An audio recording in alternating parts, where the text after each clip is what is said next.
Manipod kinaubing, indak-dakilanan ni Mirasol, timoy uyaw gapo iti pisikal alangana, 2 taon idi nagsakit ti polio, ket ditan anang rugi, ti orthopedic disability na.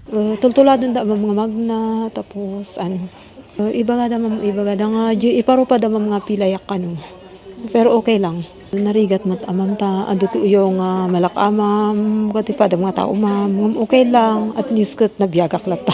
Iti agdama, adan bukod na a pamilya, ada aywan na abaket, kenda ito iti kay suna, apanggadan na sipod ng asawan. Itagtutuloy a panangrambak ti National Disability Rights Week, tapno mapabilig pa iti kumpiyansada, libre at training massage, iti jay ti gobyerno probinsyal, babaen ti Provincial Disability Affairs Office, ken tulong manipod TESDA.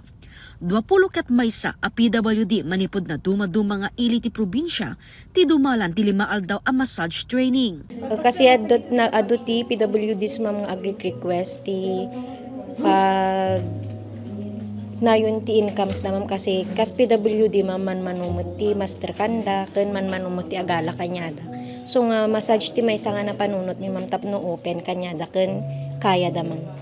Interview mi kanyada mamadadagiti pamilyada nga agkasapulan ti panagmasahe kas daw malagiti anak da ma'am ken adda ngamin dagiti pas ay pampamilya da ma'am nga nais-stroke kasi ma'am kas la isukano ti pangi-applyan da ma'am.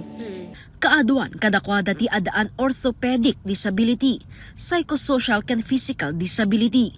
Naisuro kadagiti PWDs dagiti techniques iti massage therapy. Haan lang nga gapon ta massage therapy ket basta-basta latang ag-massage kan. Ada dagiti techniques may isuro kanya da. So ada naisuro kanya da nga 5 mga techniques iti massage therapy. So apo da ito di effleurage, di makon ko na nga petrisage, friction, tapotment ken vibration. 75 ti kataengan idinto 18 ti kaubingan adimalan ti panagensayo. Iti edad na a 48 daytoy ti damo ni Mirasol ang makapadas iti kastoy. Kendakkel ti yaman na ta oray kaskasano numan pa'y ada disability da saan da aw-awanen ti kapasidad da. Kaya't kumot ma'am ta may trabaho ko day tamot ma'am. Isuna pa nga pangalaak ma'am ko agbaspasa di anak ko. No ada gayab kanya mabaling ko ti mapan ma'am. Di free time ko ma'am mabaling. Agyaman na ma'am ta mapansin ta kami latang tulungan kasi awan mo ta mo nga pangalaan no di lang dagitoy ma'am. Data adamot ma'am may tulong na rin iti kanyamin ma'am ta at least may tugad min to inton malpas mi to training min ma'am.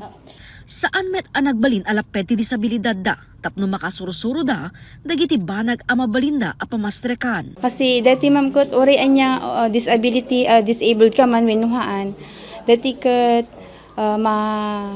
mabalin nga obraan da tatno ma-promote pa di confidence da nga dati kat ori no disability nga kuna tayo kat kaya da nga obraan.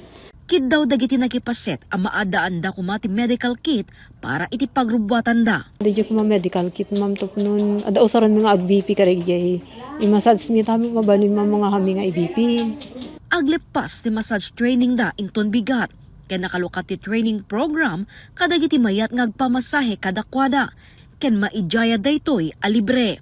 Adamet maited as certificate kadagiti PWDs iti panaglepas si training inton malem no bigat.